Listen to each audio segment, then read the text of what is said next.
Bonjour et bienvenue à cette 14e cérémonie des trophées des meilleures relations investisseurs. Nous espérions pouvoir nous réunir en vrai tous ensemble cette année. Malheureusement, je crois qu'il faudra attendre l'année prochaine, mais je suis sûr que nous y arriverons. Nous avons pris l'habitude d'ouvrir notre cérémonie chaque année avec un buy-side, un gérant qui vient nous dresser le portrait de son IRO idéal. Cette année, nous avons le plaisir d'accueillir Frédéric Buzarret, qui est gestionnaire chez Lazard Frères Gestion, à qui je passe tout de suite la parole. Frédéric, bienvenue.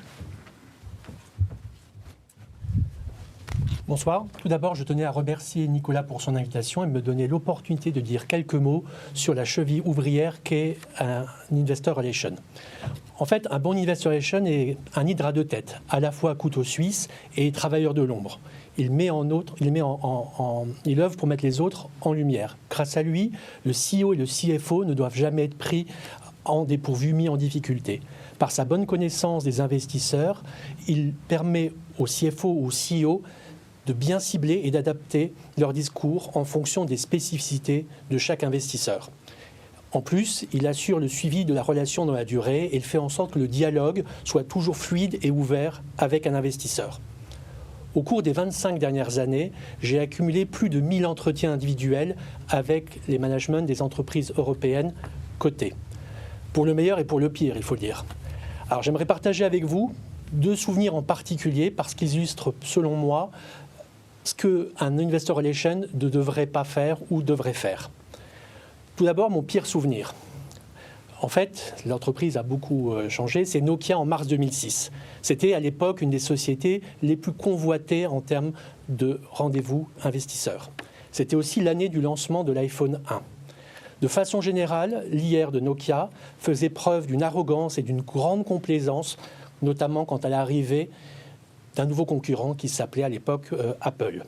C'était un entretien très pénible. Toutes les questions étaient balayées d'un revers de la main avec des réponses qui étaient plus courtes les unes que les autres. Je me souviens même de l'IR interrompant le CFO pour affirmer, j'ouvre les guillemets, « Nous sommes leader mondial avec une marque unique au monde et nous savons ce que nous faisons. Nous n'avons pas redouté un vulgaire fabricant d'ordinateurs », m'avait-elle affirmé de façon cinglante. Autant dire que cela m'avait dissuadé d'investir dans cette entreprise.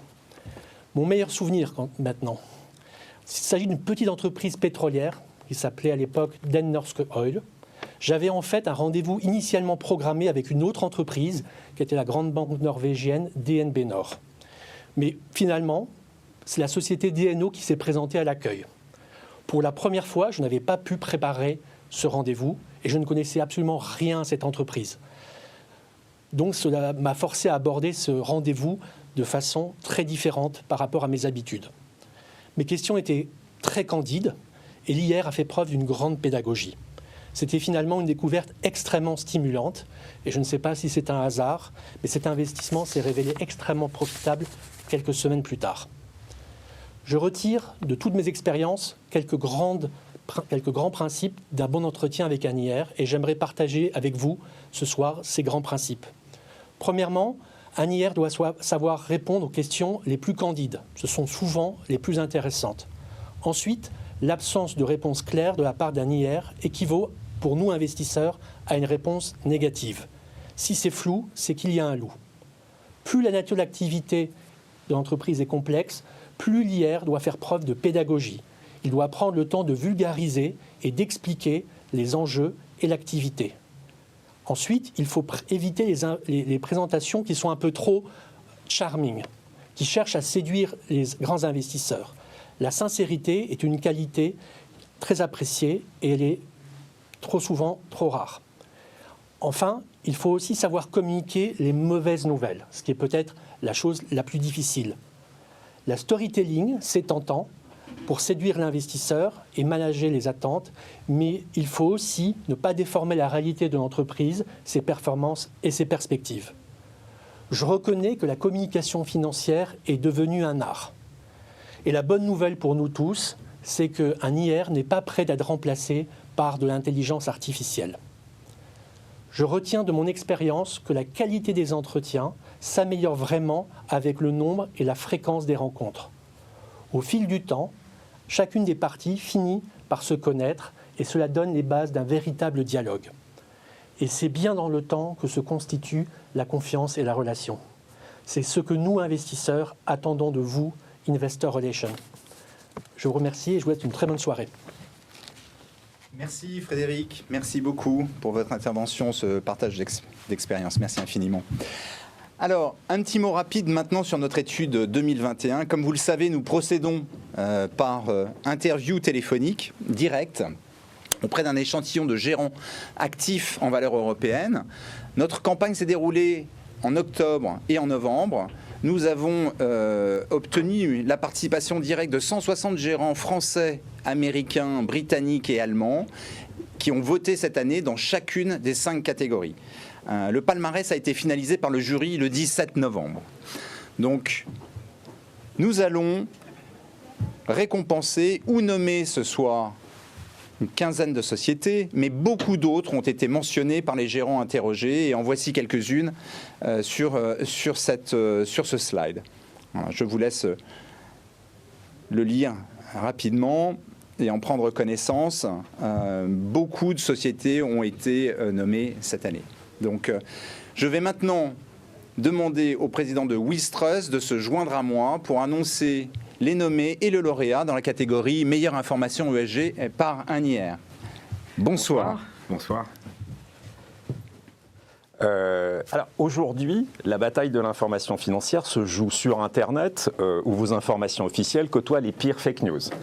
Une étude récente d'université américaine à Baltimore a chiffré à près de 26 milliards de dollars le coût annuel des fake news dans la finance. C'est une préoccupation croissante pour les entreprises cotées, d'autant que ces cas de désinformation sont menés par des activistes, des criminels, et ils sont de plus en plus fréquents et ils prennent des formes multiples. Des usurpations d'identité de dirigeants, des faux communiqués de presse, des fausses réunions de presse, des faux espaces presse sur les sites. Dernièrement, Vanguard, Walmart, Starbucks, toute une série de grandes entreprises, cotées ou pas, ont fait les frais de ces actions de désinformation. Et le marché français n'est pas épargné, puisqu'il y a un certain nombre de cas que vous avez déjà vus, comme celui de l'affaire Vinci-Bloomberg, dont l'issue judiciaire a été bouclée il y a quelques mois. On peut raisonnablement aujourd'hui se demander si la lutte contre les fake news ne serait pas un nouvel enjeu ESG. En fait, lutter contre la désinformation, c'est une manière d'assumer une responsabilité sociale face à un enjeu préoccupant. Il s'agit avant tout d'assurer la confiance dans l'information et d'éviter les manipulations de cours. Nous avons créé WizTrust en France il y a 2 ans et de nombreuses entreprises cotées l'utilisent aujourd'hui. Avec le soutien de notre partenaire Euronext, WizTrust protège aujourd'hui l'information de près de 1000 milliards de capitalisation boursière en France et en Europe. En utilisant WizTrust, les entreprises certifient très simplement leur communication dans la blockchain. Merci. Donc je pense que nous pouvons passer à la remise des prix. Aux nommés. Aux nommés. Donc les nommés sont Danone, Schneider Electric et la société SPIE. Et le lauréat, Jérôme. Et le lauréat est Schneider Electric. Bravo Schneider Electric, qui est le lauréat, qui est représenté ce soir par Alban de Bolincourt. Et son équipe, on a Dana Badawi et Sherry Wang avec nous. Alors, Jérôme, si vous voulez bien remettre ce magnifique trophée à Alban. Je m'autorise à enlever mon masque. S'il vous plaît, oui. Voilà. Alban. Merci beaucoup. Merci. Donc c'est évidemment en fait un trophée d'équipe. Bienvenue à tous et à vous la parole. Merci. Donc j'ai préparé quelques mots. Donc merci beaucoup. C'est clair que nous sommes très fiers et très reconnaissants. Cela montre que toute l'énergie en fait déployée à expliquer notre stratégie est comprise et reconnue.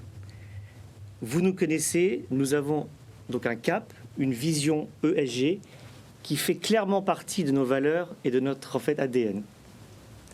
Nous nous y tenons. Donc ce prix nous donne la force de continuer dans cette voie et toujours augmenter le niveau dans l'intérêt de tous. Donc alors, une réflexion me vient finalement à l'esprit. Serons-nous de ceux qui font le changement ? 2 sujets. le groupe en fait, intervient des deux côtés de l'équation climatique. Nous agissons pour réduire notre propre empreinte de bout en bout, tout en aidant nos clients à utiliser l'énergie et les ressources plus efficacement et à réduire leurs émissions de gaz à effet de serre. Les actions de durabilité du groupe sont holistiques, c'est-à-dire englobant des problèmes environnementaux, sociaux et sociétaux complexes et s'appliquant à l'ensemble de notre écosystème. Nous l'avons démontré, nous sommes une société avec un impact fort qui, sur la thématique ESG, se doit de se renouveler et de s'améliorer sans cesse. Vous pouvez compter sur nous pour communiquer avec détermination et avec passion, mais aussi avec l'humilité qui convient à notre profession. Donc au nom de toutes les équipes, merci beaucoup pour ce très beau prix. Merci. Merci. Merci, bravo à vous. Merci. Bravo. Alors j'accueille à présent Alain Baetens, directeur du listing France d'Euronext, pour présenter notre catégorie meilleure relation investisseur par une valeur moyenne. Bienvenue Alain. Avant d'annoncer les nommés lauréats dans cette catégorie, nous te laissons la parole. Merci beaucoup Nicolas. Bonsoir à tous. Nous sommes très heureux d'accompagner le trophée hier pour la 14e année consécutive. La communication financière a joué et continue de jouer un rôle essentiel dans un contexte très incertain où la confiance des investisseurs dans les actions est mise à l'épreuve. Par ailleurs, les attentes des investisseurs ont beaucoup évolué ces dernières années. Dans le passé, ils demandaient du rendement, de la croissance et de la liquidité. Aujourd'hui, ces critères sont toujours bien présents, mais en complément, les investisseurs privilégient des projets qui participent à une croissance durable. C'est une mutation profonde des marchés des capitaux qui se met en place et nos émetteurs doivent s'adapter d'une manière rapide, rigoureuse et transparente pour accompagner cette transition vers une économie plus durable. Les valeurs moyennes cotées sur nos marchés ont été très impactées par le ralentissement des économies européennes, la transformation des préférences collectives qui sont pour les investisseurs les critères ESG. Ils ont fait preuve d'une dynamique remarquable pour garder et renforcer les liens avec les investisseurs. Nous souhaitons leur rendre honneur ce soir au travers des nommés qui sont de formidables exemples d'excellence dans leur communication financière. Alors, sans plus attendre, je suis heureux de dévoiler les résultats dans la catégorie meilleure relation investisseur par une valeur moyenne. Les nommés sont Beneteau, Maison du Monde, Thermador. Et le lauréat 2021, Maison du Monde.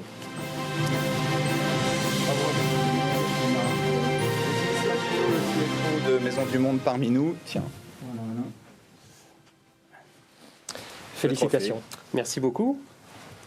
C'est en effet une belle récompense. Merci beaucoup, Régis Massuyo. Je suis donc directeur financier de Maison du Monde.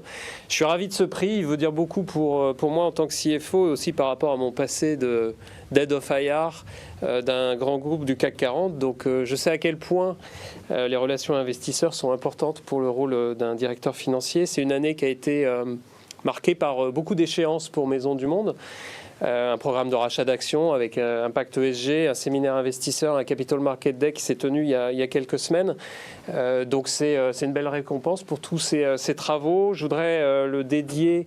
Alors, on l'oublie souvent, mais dans le dispositif, c'est beaucoup de fonctions. C'est d'abord une DG, donc un travail remarquable de notre directrice générale.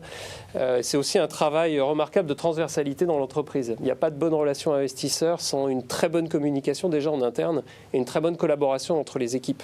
Donc avant de souligner quiconque dans mon équipe, je voudrais souligner toute la force et la puissance de cette collaboration, notamment au sein de la finance. Pas de bonne communication financière sans bon plan strat, pas de bonne communication financière sans une bonne planification et surtout sans une bonne communication avec les opérationnels. Donc merci beaucoup. Je pense que ça fait partie de nos travaux et de nos missions que de bien communiquer avec nos actionnaires, les analystes, les investisseurs, bien expliquer notre Equity Story. Donc je suis ravi que pour cette première année de cette nouvelle équipe, on ait déjà un trophée. Il ne manque plus qu'à passer maintenant dans la catégorie du CAC 40, mais j'ai d'autres KPI à monitorer. Donc merci beaucoup. Merci à tous aux sponsors, merci à Euronext, merci à tous ceux qui ont pu voter pour Maison du Monde. C'est une belle reconnaissance pour le projet. Merci Régis, on fait une petite photo rapide. Très bien. On regarde cette par caméra. là-bas. Voilà. Merci messieurs, merci beaucoup. Merci beaucoup. Merci. Bravo. Alors nous allons à présent passer à la catégorie suivante. Et je vais demander à Vincent Bougenin, directeur France de Control Print, de se joindre à moi. Bonsoir Vincent, donc Bonsoir. je vais vous laisser la parole avant donc d'annoncer les... donc là on est sur, excusez-moi Vincent, on est donc sur meilleure relation investisseur par un CFO. Vincent, bienvenue, je vous laisse la parole. Merci beaucoup. Bonjour à tous. Ayant moi-même été directeur financier d'entreprise cotée, je me souviens du chemin de croix que peut être le reporting auprès des investisseurs et de la coordination que cela implique avec les différents contributeurs, souvent dans des délais serrés. J'ai sincèrement beaucoup d'empathie pour celles et ceux qui ont cette responsabilité aujourd'hui, avec la superposition des couches d'obligations réglementaires et maintenant la mise en place des normes ESF. En effet, peut-on en 2021 informer les investisseurs sans évoquer le tagging XBRL et sans être au fait des nouvelles exigences en matière de CSRD et de l'utilisation à venir de la technologie XBRL pour leur reporting. Et surtout, point crucial pour les directions financières, comment faire face à ces nouvelles exigences sans pour autant disposer de ressources et de temps supplémentaires. Notre rôle chez Control Print est de simplifier cette nouvelle complexité, de rendre du temps à nos utilisateurs. Ce temps est bien plus utile pour affiner vos messages et pour développer vos relations avec vos investisseurs. Très actifs dans la communauté XBRL, nous sommes heureux de vous proposer, à présent en France, nos solutions collaboratives, dans un environnement sécurisé, avec l'élaboration avec InDesign de vos publications réglementaires. Une expertise que Control Print met déjà en œuvre depuis 20 ans et maintenant auprès d'1 millier de sociétés cotées en Europe, dont la moitié du FTSE 100 au UK. Sans plus attendre, nous allons maintenant dévoiler les résultats dans la catégorie « Meilleure relation investisseur par un CFO ». Les nommés sont pour Airbus Dominique Azam, pour BNP Paribas Lars Machnil et de chez Dassault Systèmes Pascal Dalloz. Et le lauréat 2021 est Pascal Dalloz de chez Dassault Systèmes. Merci Vincent, nous avons François-José Bordonado avec nous. François-José, si vous voulez bien vous joindre à nous pour représenter Dassault Systèmes et donc recevoir le trophée de Pascal Dalloz. Vincent, je vous le confie. Ce trophée. Merci Vincent. Voilà, Nous sommes très sensibles à ce trophée, très sensibles. Alors Pascal Dalloz m'a chargé de le représenter. Il a rédigé, c'est la raison pour laquelle je vais lire. Je réprouve quand le directeur financier rédige quelque chose. C'est l'Investor Relation qui doit rédiger quelque chose. Et Pascal m'a véritablement chargé de vous remercier et de vous saluer tous. Bonjour à tous. Je regrette du fait d'engagement antérieur de ne pouvoir être présent à cette remise de prix du meilleur CFO en matière de relations investisseurs qui me touche particulièrement et dont je vous remercie. Elle me touche particulièrement car ayant commencé ma carrière en tant qu'analyste financier chez un broker puis chez un conseil en stratégie, je connais bien la complexité des métiers des marchés financiers et leurs interactions avec les entreprises. Aussi voudrais-je évoquer à cette occasion ce qui constitue à mon sens une double composante fondamentale du rôle du CFO et de la valeur qu'il apporte à l'entreprise du point de vue des marchés financiers. Certes, le CFO veille aux grands équilibres, à la liquidité, à la mesure de la performance de l'entreprise, à la sincérité de ses comptes. Ce sont ses missions traditionnelles. Cependant, le CFO ne produit pas que des chiffres. Le CFO produit également de la confiance. Susciter la confiance des marchés financiers est ainsi une autre composante de sa valeur. En faisant cela, en faisant adhérer les marchés à la stratégie de l'entreprise, il rend crédible une vision. Appuyé par l'action de ses équipes de stratégie financière au sens large, bien sûr relations investisseurs pour ne citer qu'elles, le CFO doit, pour rendre crédible cette vision, engager l'entreprise, s'engager lui-même et tenir ses engagements. Voilà la clé de la confiance. Je vous remercie. Ce sont les paroles que Pascal m'a chargé de prononcer à sa place. Merci encore. Merci beaucoup. Et merci pour ce très beau trophée. Bravo à vous tous. Merci bravo à Vincent. l'équipe. Merci. Nous allons maintenant passer à la catégorie suivante. La catégorie meilleure relation investisseur par un CEO et Nancy Amani, Head of Proxy et M&A chez CMI2i, va maintenant se joindre à nous par distance, par vidéo. Nous avons une petite vidéo de Nancy qui n'a pas pu se joindre à nous ce soir. Voilà, si on peut lancer la vidéo, s'il vous plaît. Bonsoir. Nous sommes ravis cette année encore d'être associés au trophée des meilleures relations investisseurs. Spécialiste historique de l'identification actionnariale, CMI2i a su évoluer en développant de nouvelles solutions répondant à vos nouveaux enjeux hier, par exemple en matière d'activisme actionnarial. À ce titre, nous avons été très intéressés par les débats lors du séminaire sur les attentes des différentes parties prenantes et leur impact sur votre pratique en tant qu'IR. Chaque année, nous conseillons de nombreuses sociétés européennes sur leur stratégie de neutralisation des activistes en développant leur engagement et leur échange avec les actionnaires et en fédérant et en renforçant une base actionnariale solide. Identifier précisément les forces en présence, vous permettre d'engager rapidement les échanges avec eux et de veiller à répondre à leurs attentes, c'est une façon pour nous de vous aider à développer les meilleures pratiques qui sont récompensées aujourd'hui. Alors sans plus attendre, nous allons dévoiler les résultats dans la catégorie meilleures relations investisseurs par un CEO. Les nommés sont Saint-Gobain, Benoît Bazin, Total Energy, Patrick Pouyanné et Veolia, Antoine Frérot. Et le lauréat 2021 est Patrick Pouyanné, Total Energy. Alors, nous avons le plaisir d'accueillir Renaud Lyon, qui est directeur de la communication financière de Total, qui vient recevoir le trophée de Patrick Pouyanné. Donc, Renaud, voilà. Merci beaucoup. Bien, écoutez, Patrick Pouyanné me charge de vous remercier très chaleureusement pour ce prix, qui récompense, je dirais, les efforts qu'il a déployés toute l'année pour expliquer comment on transformait Total en Total Énergie, une compagnie qui a de l'avenir. C'est une compagnie multi-énergie et on espère qu'on va continuer comme ça et à se développer et à passer des bons messages sur notre transformation. Merci beaucoup en tout cas. Bravo à lui, bravo à toute l'équipe de Total. Merci beaucoup. Au revoir. Merci, au revoir Renaud.